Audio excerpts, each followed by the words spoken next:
আজকে আমার রান্নাঘরে রান্না করে দেখাবো মুগ ডাল দিয়ে লাউ দিয়ে একটা তরকারি।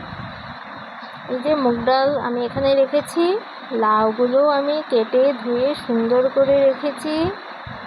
এই যে এর আগে দেখো ব্রেকফাস্টের জন্য আমি রুটি করে নিয়েছি। চলো একবার দেখে নেওয়া যাক আমি কিভাবে এটা রান্না করি। কড়াইয়ে প্রথমে মুগ ডালটা দিয়ে আমি একটু নাড়াচাড়া করে ভেজে নেব। মুগ ডালটা ভালো করে ভেজে নেওয়ার পর এটাকে তুলে ধুয়ে নেব। ধুয়ে তারপর আমি কড়াইয়ে জল দিয়ে মুগ ডালটা বসিয়ে নেব।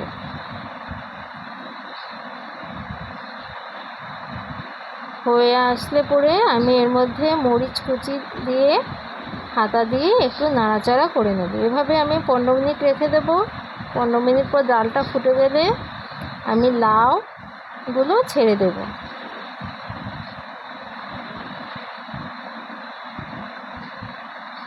এখন এর মধ্যে এক এক করে আমি হলুদ দিয়ে দেব। হলুদ, জিরের গুঁড়ো, লবণ সব দিয়ে ভালো করে মিক্সড করে নেব।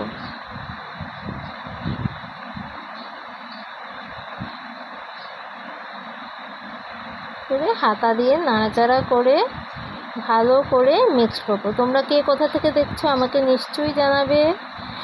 আর আমার ভিডিওটা যদি ভালো লেগে থাকে অবশ্যই লাইক, কমেন্ট, সাবস্ক্রাইব করবে। এভাবে নিরামিষ তরকারি খেয়ে দেখবে ডাল দিয়ে লাউ দিয়ে খেতে ভালো লাগে। আমার নাড়াচাড়াটা হয়ে গেছে, মিক্সড করে নিয়েছি। এখন এটাকে ঢাকনা দিয়ে কিছু সময়ের জন্য ছেড়ে দেবো। হয়ে আসছে,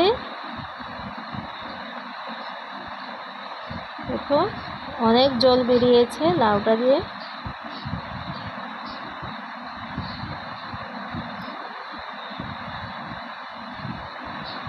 দেখো লাউটা একদম গলে গেছে। লাউটা প্রচণ্ড ভালো ছিল। লাউটা দেখো ডালের সাথে একবার ভালোভাবে মিক্সড হয়ে গেছে।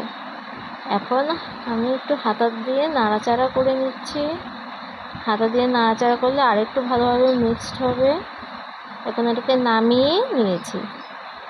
আমি আবার কড়াইয়ে একটু তেল দেব, দিয়ে তেজপাতা দিয়ে দেব, শুকনো মরিচ গোটা চারেক দিয়ে ভালো করে ভেজে নেব।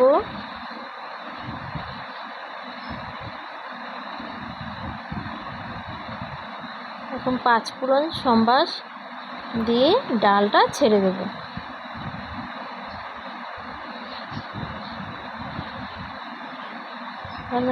ভালো করে মিক্সড করে নেব।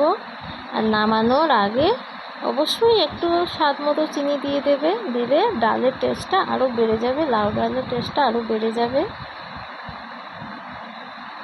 নামিয়ে নিয়েছি। টাটা, আবার দেখা হবে তোমাদের সাথে।